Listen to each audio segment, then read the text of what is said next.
Coach K is one of those like mythical head coaches, right? That everybody from the outside, you see him and you want like a piece of knowledge, a piece of wisdom, but he's also sort of quiet away from the court. What is something that in your short time there you were able to take away from Duke? He taught me more in those 9-10 months than any coach has taught me in my life. You know, just basketball, off the court, on the court.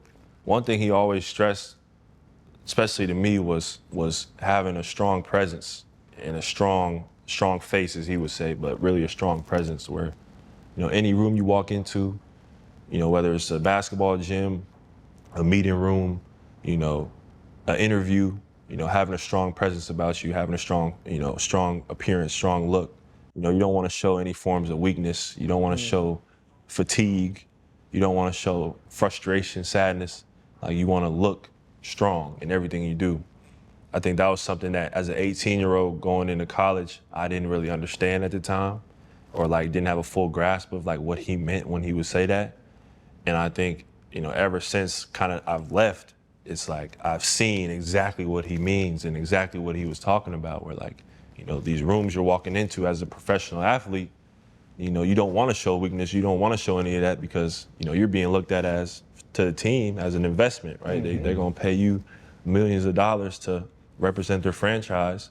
Like, you can't show, you know, you don't want to be a head case, you know, showing all this emotion and being frustrated and pissed off. Obviously, there's points where that does happen, but, you know, just in general, as a leader of men, as a leader of a team, you can't do that. And so I think him understanding where I was headed and what my goals were, he knew I wanted to be #1 pick. He knew I wanted to, you know, be a star in the NBA. And so I think he was preparing me for what comes with that and how I would have to handle myself. And I think, you know, he just helped me tremendously in that aspect, because without him, I don't know if I would have, you know, understood that. I don't know if I would have, you know, had the maturity that I do now in terms of how I carry myself and how I just go about my business. Hold up, limitless, niggas to me, pinning it. I fought the head to witness it.